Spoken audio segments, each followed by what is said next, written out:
All right. The National Executive Council has said that there are 4 states that have not submitted their reports. Recall that sometime early this year or last, the president said that he was giving his nod to state policing and that states should key into it, and reports were expected. A lot of Nigerians expected that a majority of these states will rush to, submit their reports, knowing that we have myriads of security issues bedeviling the country as it is, and that it has been said that this is the way to go. But here we are, some states are seemingly not submitting their report. From your perspective, is this something that a state should stay away from? Thank you very much, Veronica.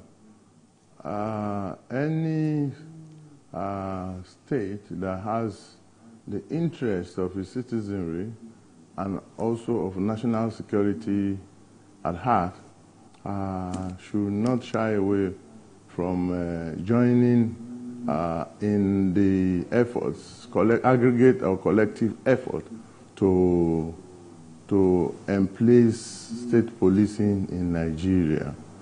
Having said that,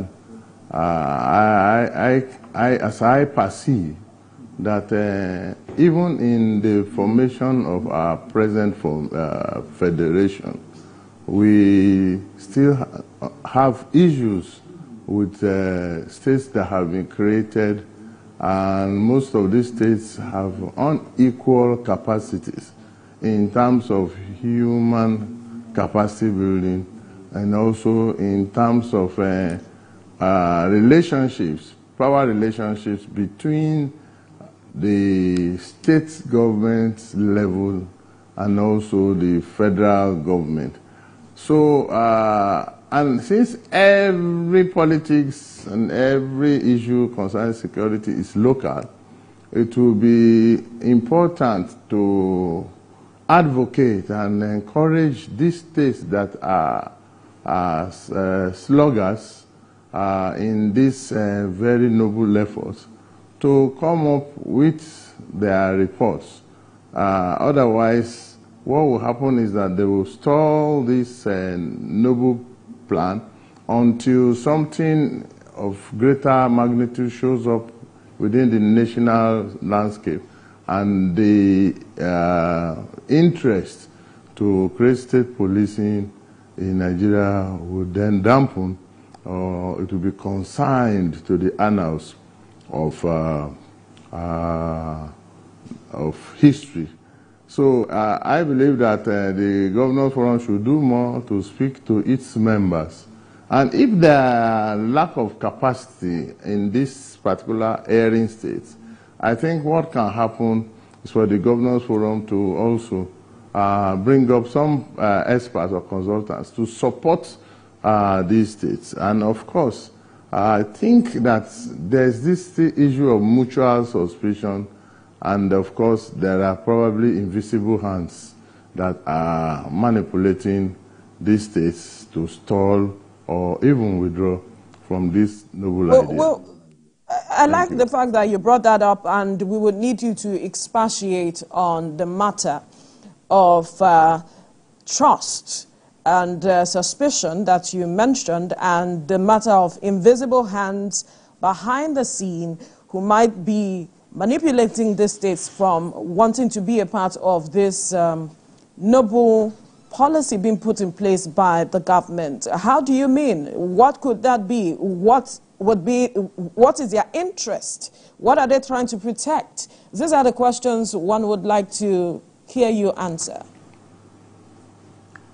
Thank you very much, Veronica. It's all about self-survival among some political members of the political class. And as we are aware, all these states don't, the governors don't come from the same political party. So sometimes if the ruling party is going to be in a win-win situation on this, those opposition parties will do all to scuttle the plans of the ruling party. But what is important is that of consensus building, because as it were, there is a lot of trust deficit, even generally in our national life. And of course, this issue of mutual suspicion is always rearing its head at times when critical national decisions are about to be taken or are being considered in the best interests of the security and welfare of the citizenry of Nigeria, which indeed is prescribed as the primary purpose of governance in Nigeria.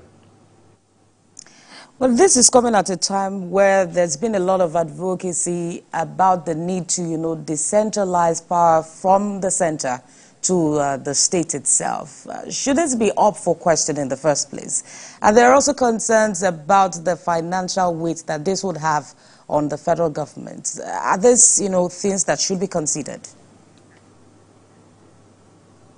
Well, thank you very much, Veronica. The issue of financial burden is a normal consideration, and that, of course, if we have to create state policies, the burden of funding will primarily be upon those states that have chosen to adopt the state policing model. Notwithstanding, it is very clear that even as of today, that how the federal government shares its revenue across the 3 tiers of government.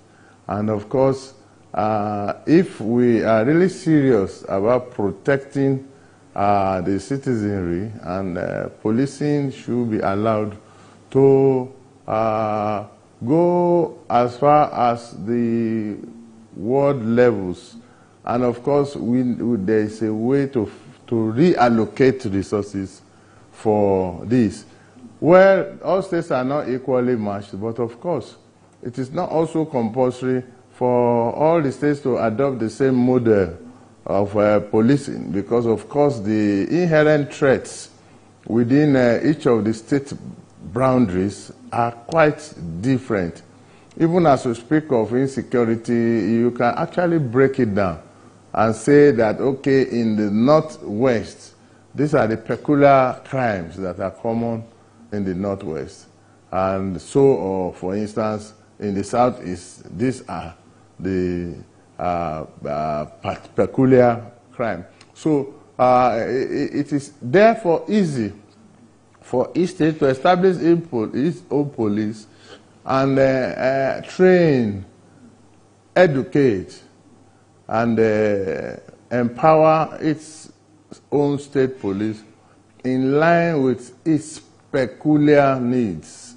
And that is where I think that funding should not be. There's a lot of money that have been shared in this country, to the extent that sometimes when the anti-corruption agencies spring into action, you are amazed how easy it is for public officials to access and siphon public funds in such huge, humongous amount of money from state coffers.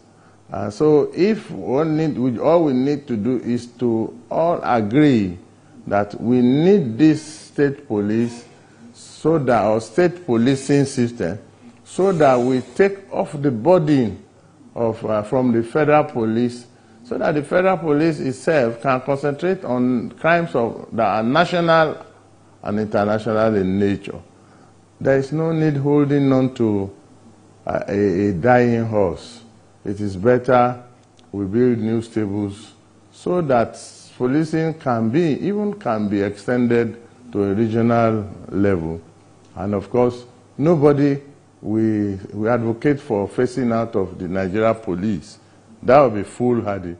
But of course, there's always a nexus for cooperation, and of course, for sharing information, intelligence, and of course, ensuring that that objective of that has been enshrined in the Constitution, which says that security and welfare of Nigerian citizens shall be the primary purpose of government. Anything that deviates from it, whether at local government, state, or federal government level, is deviating from the constitutional provisions. And this must be made clear to all those who intend to slow down this process or think they can scuttle the program process by not cooperating. Thank you. Right, right. Now, I'm taking you back to something you mentioned earlier, talking about